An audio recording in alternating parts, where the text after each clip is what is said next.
Halo, selamat datang di channel saya. Kali ini saya akan berkolaborasi dengan Indonesia Asik. Baik, tidak perlu banyak basa-basi. Langsung saja kita masuk ke dalam materi kita pada kali ini, yaitu novel. Pengertian novel. Novel adalah karya sastra berbentuk prosa yang menceritakan kehidupan lahir batin tokoh yang mengalami konflik.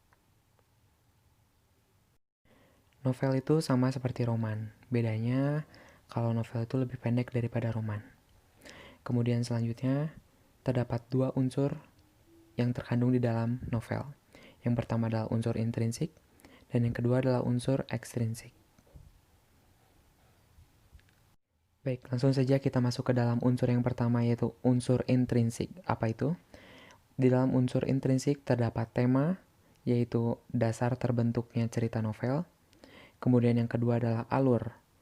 Alur itu adalah jalan cerita dalam novel. Alurnya bisa maju, bisa mundur. Baik, selanjutnya ada latar. Latar itu situasi, lokasi, atau dimulainya cerita. Selanjutnya ada gaya bahasa. Dia itu adalah pemilihan kata atau diksi demi terwujudnya bahasa yang indah, menarik dari cerita novel. Kemudian ada watak.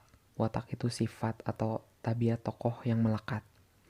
Kemudian ada sudut pandang. Itu adalah pandangan pengarang atau penulis novel pada posisi atau kedudukan penceritaan tokoh. Kemudian ada tokoh. Tokoh itu sangat berperan penting ya di dalam novel, karena dia adalah sebagai pelaku atau bagian dari pembentukan cerita novel. Kemudian ada amanat. Amanat itu adalah pesan moral yang ingin disampaikan oleh penulis atau pengarang. Kemudian ada dialog. Dialog adalah percakapan tokoh atau antar tokoh.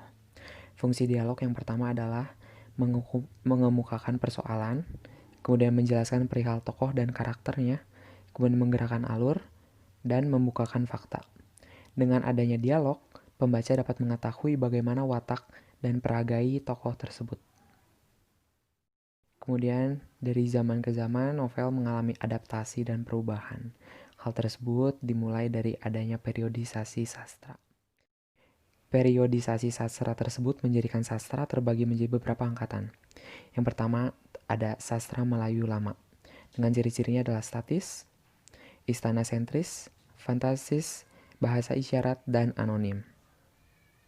Kemudian yang kedua ada sastra modern. Kemudian di dalam sastra modern tersebut dibagi menjadi beberapa bagian. Yang pertama adalah balai pustaka. Ciri-ciri dari balai pustaka adalah yang pertama itu tema tentang adat atau kawin paksa. Kemudian yang kedua itu aliran romantis sentimental. Dan yang terakhir itu bahasa yang indah dan panjang. Tokoh yang terdapat pada balai pustaka itu contohnya adalah Merari Siregar, kemudian Marah Rusli, dan Sultan Iskandar. Kemudian selanjutnya kita ada pujangga baru. Ciri-ciri dari pujangga baru yang pertama adalah tema utama tentang persatuan, kemudian aliran romantisnya realis, dipengaruhi dari negara Belanda, kemudian bercorak idealisme, dan yang terakhir penggunaan bahasa yang indah. Jika pada tokoh-tokohnya itu, sedangkan tokohnya Sultan Takdir, Armijin Pane, Amir Hamzah, dan Muhammad Yamin. Selanjutnya kita ada angkatan 45. Ciri-ciri dari angkatan 45 ini adalah ia bercorak realisme,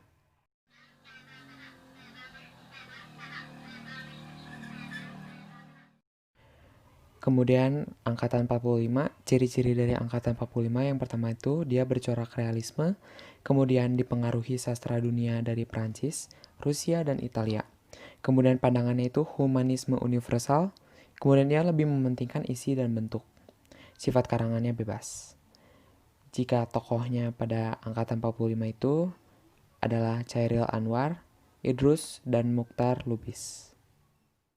Selanjutnya kita ada angkatan 50-an. Ciri-ciri dari angkatan 50-an yang pertama adalah karya sastra didominasi cerpen dan kumpulan puisi. Kemudian beraliran realisme, sosialisme. Dan yang terakhir adalah terbit majalah sastra asuhan H.B. Yasin. Tokoh dalam angkatan 50-an yang pertama adalah A.A. Nafis, yang kedua adalah W.S. Rendra. Kemudian selanjutnya kita ada angkatan 66.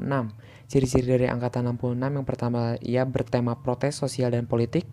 Kemudian ia bercorak realisme, Karya sastra yang dominan adalah puisi yang berbau protes. Dan yang terakhir, mementingkan isi dan memperhatikan nilai estetis. Tokoh dalam angkatan 66 adalah Motinggo Busye, N. Hadini, Mokhtar Lubis, dan Iwan Simatupang. Kemudian selanjutnya kita ada angkatan dasawarsa 80-an. Ciri-ciri dari angkatan dasawarsa 80-an yang pertama adalah banyaknya roman percintaan. Kemudian karya sastra tersebar luas di berbagai majalah dan penerbitan umum. Tokohnya Asyadi Siregar dan Yudhistira Ardinugraha. Kemudian selanjutnya kita ada angkatan 2000-an. Mulai munculnya penulis-penulis wanita dengan genre feminisme. Kemudian ada cyber sastra. Era internet memasuki komunitas sastra di Indonesia. Banyak karya sastra Indonesia yang tidak dipublikasikan dalam bentuk buku, tetapi dimuat di dunia maya atau internet, baik yang dikelola resmi oleh pemerintahan, organisasi non-profit maupun situs pribadi. Contoh-contohnya kita dapat banyak menjumpai aplikasi-aplikasi misalnya web novel, kemudian dan masih banyak lagi seperti Wattpad dan segala macam. Situs sastra Indonesia di dunia maya diantaranya adalah www.cybersastra.net, kemudian www.sumpahpalapa.com. Kemudian Hasanah Sastra Indonesia. Turun ke novel, kemudian dapat kita lihat novel terbagi menjadi dua, ada novel sastra dan novel populer. Kita masuk ke novel sastra. Novel yang berisi kritikan sosial. Temanya itu biasanya tentang kemanusiaan. Kemudian kita berbalik arah ke novel populer. Ia adalah novel yang banyak beredar dan disukai remaja. Temanya biasanya tentang percintaan, rumah tangga. Contohnya Dealova, Farish, dan lain-lain. Perbedaan novel tersebut terletak pada tema, bahasa, isi cerita, dan budaya. Tentu saja ya. Kemudian novel dan puisi itu sama, harus dibacakan dengan menawan. Masalah yang muncul saat membaca novel. Yang pertama, suaranya terlalu pelan atau tidak bertenaga. Jadi tidak ada jiwa-jiwa yang mendukung untuk dalam pembacaan novel tersebut. Kemudian suaranya terlalu keras atau tak jelas. Itu juga sangat menjadi problematika dalam pembacaan novel. Kemudian tidak diucapkan dengan tempo, artikulasi, dan intonasi yang baik. Dan yang terakhir, tidak dihayati. Jadi perlu kita tekankan 4 poin ini tuh harus dihindari dan harus kita benahi secara baik. Agar saat pembacaan novel kita itu sangat disukai dan pendengarnya nyaman. Tempo, artikulasi, dan intonasi. Apa itu? Yang pertama, tempo. Tempo adalah cepat atau lambatnya pengucapan saat membaca novel.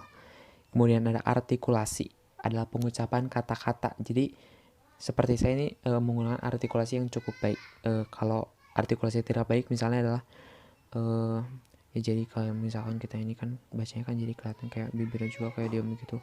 Jadi orang yang juga jadi agak malas gitu kan. Jadi kita dapat melihat perbedaannya seperti itu.